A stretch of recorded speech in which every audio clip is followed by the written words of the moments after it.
አሳዛኝ የሆነ መረጃ ይዤላችሁ መጥቻለሁ ውዶችዬ። እንግዲህ እዚህ ጋር ስናይ ሄርሚዬ እያለቀሰች ትገኛለች። በዚህ በጎን ደግሞ አብርሽና ሩታዬ አለማቸውን እየቀጩ እናያቸዋለን።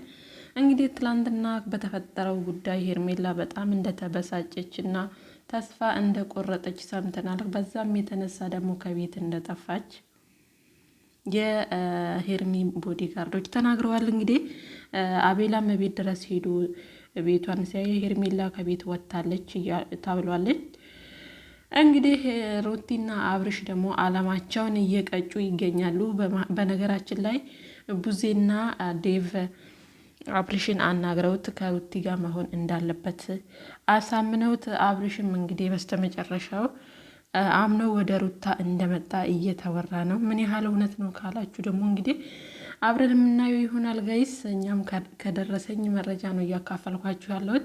እዚህ ጋር እንግዲህ እንደምታዩት ፍርሃት ፍርሃት አለኝ፣ ብቸኝነት እየተሰማኝ ነው እያለች እንግዲህ ሄርሜላ በጣም ተበሳጭታለች።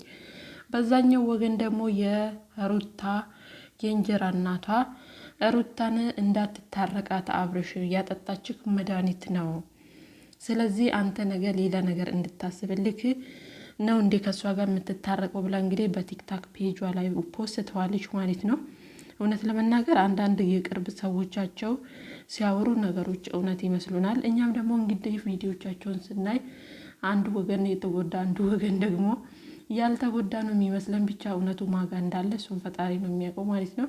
ነገር ግን እዚህ ጋር ሄርሚዬ እንደዚህ ስታለቅስና ስትሰቃይ ማየት በጣም ከባድ ነው ጋይስ። የምሬን ነው የምላችሁ። እንዴት እንደምታሳዝን የኔ ፈንዲሻ ብቻዋን ትራስ አቅፋ ምናምን ነገር በቃ ጨንቋት ምናምን ነገር።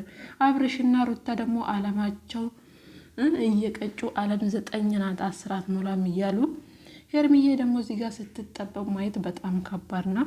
እንግዲህ ሄርሜላዬ ፈጣሪ ጽናቱን ይስጥሽ፣ ባለሽበት ፈጣሪ ጠብቅሽ። እውነት ለመናገር ከቤት ጠፍታለች አሉ። በጣም ያሳዝናል ውዶችዬ። እንግዲህ ትኩስ መረጃ ይዤ የመጣሁት ይህን ይመስል ነበረ። በቀጣይ እንገናኛለን።